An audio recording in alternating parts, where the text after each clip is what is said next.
بسم اللہ الرحمن الرحیم۔ حافظہ ندا ٹی وی کے معزز دیکھنے اور سننے والوں السلام علیکم۔ آج جو میں ویڈیو آپ کے لیے لائی ہوں اس کا موضوع ہے سورہ ملک پڑھنے کے فضائل۔ نمبر 1، حضرت سیدنا ابو ہریرہ رضی اللہ تعالی عنہ سے روایت ہے کہ رسول اللہ صلی اللہ علیہ وآلہ وسلم نے فرمایا، بے شک قرآن میں 30 آیتوں پر مشتمل ایک سورت ہے جو اپنے قاری کے لیے شفاعت کرے گی یہاں تک کہ اس کی مغفرت کر دی جائے گی، اور یہ تبارک الذی بیدہ الملک ہے۔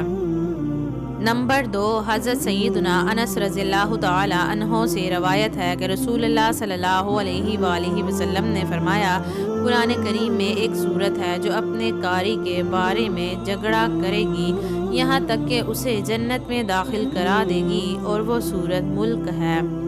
نمبر 3، حضرت سیدنا عبداللہ بن مسعود رضی اللہ تعالی عنہ سے روایت ہے کہ رسول اللہ صلی اللہ علیہ وآلہ وسلم نے فرمایا، جب بندہ قبر میں داخل کیا جائے گا تو عذاب اس کے قدموں کی جانب سے آئے گا، تو اس کے قدم کہیں گے، تیرے لیے میری طرف سے کوئی راستہ نہیں، کیونکہ یہ رات میں سورہ ملک پڑھا کرتا تھا۔ پھر عذاب اس کے سینے یا پیٹ کی طرف سے آئے گا تو وہ کہے گا کہ تمہارے لیے میری جانب سے کوئی راستہ نہیں، کیونکہ یہ رات میں سورہ ملک پڑھا کرتا تھا۔ پھر وہ اس کے سر کی طرف سے آئے گا تو سر کہے گا، تمہارے لیے میری طرف سے کوئی راستہ نہیں، کیونکہ یہ رات میں سورہ ملک پڑھا کرتا تھا۔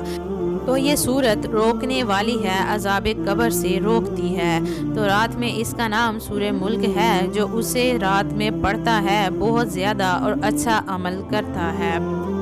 نمبر 4، حضرت سیدنا ابن عباس رضی اللہ تعالی عنہ فرماتے ہیں کہ ایک صحابی رضی اللہ تعالی عنہ نے ایک قبر پر خیمہ لگایا، مگر انہیں علم نہ تھا کہ یہاں قبر ہے، لیکن بعد میں پتہ چلا کہ یہاں کسی شخص کی قبر ہے جو سورہ ملک پڑھ رہا ہے، اور اس نے پوری سورت ختم کی۔ وہ صحابی رضی اللہ تعالی عنہ رحمت عالم صلی اللہ علیہ وآلہ وسلم کی بارگاہ میں حاضر ہوئے اور عرض کیا، یا رسول اللہ صلی اللہ علیہ وآلہ وسلم، میں نے ایک قبر پر خیمہ تان لیا، مگر مجھے معلوم نہ تھا وہاں قبر ہے، جبکہ وہاں ایک ایسے شخص کی قبر ہے جو روزانہ پوری سورہ ملک پڑھتا ہے۔ تو رسول اللہ صلی اللہ علیہ وآلہ وسلم نے فرمایا،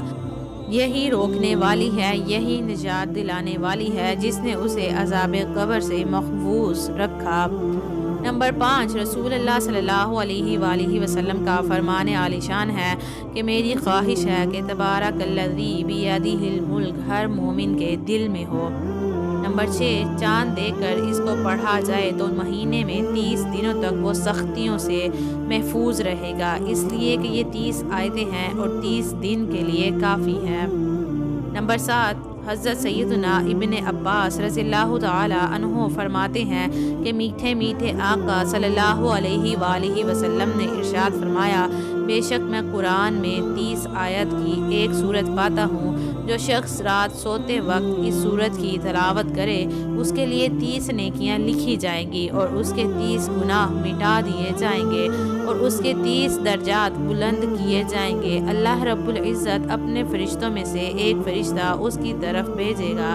تاکہ وہ اس پر اپنے پر بچھا دے اور اس کی ہر چیز سے جاگنے تک حفاظت کرے، اور یہ جھگڑا کرنے والی ہے، اپنے پڑھنے والے کی مغفرت کے لیے قبر میں جھگڑا کرے گی، اور یہ تبارک الذی بیدہ الملک ہے۔ نمبر 8، سرکار مدینہ صلی اللہ علیہ وآلہ وسلم رات کو آرام فرمانے سے پہلے سورہ ملک تلاوت فرماتے تھے۔ نمبر 9، حضرت سیدنا ابن عباس رضی اللہ تعالی عنہ نے ایک آدمی سے فرمایا، کیا میں تجھے ایک حدیث تحفے کے طور پر نہ دوں جس کے ساتھ تو خوش ہو جائے؟ اس نے عرض کی، بے شک۔ تو آپ رضی اللہ تعالی عنہ نے فرمایا، یہ سورت پڑھو، تبارک الذی بیدہ الملک، اور یہ سورت اپنے اہل و عیال، اپنے تمام بچوں، اپنے گھر کے بچوں اور اپنے پڑوسیوں کو سکھاؤ، اس کی تعلیم دو، کیونکہ یہ نجات دلانے والی ہے، اور قیامت کے دن اپنے قاری کے لیے اپنے رب کے پاس جھگڑنے والی ہے، اور یہ اسے تلاش کرے گی تاکہ اسے جہنم کی عذاب سے اور جہنم کی آگ سے نجات دلائے، اور اس کے سبب اس کا قاری عذاب سے بھی نجات پا جائے گا۔ ویڈیو اچھی لگی ہو تو ویڈیو کا آگے شیئر کر دے، صدقہ جاریہ سمجھ کر مجھے دیجیے اجازت۔ ہنستے رہیے، ہمیشہ مسکراتے رہیے۔ اللہ پاک آپ سب کا حافظ و نگہبان۔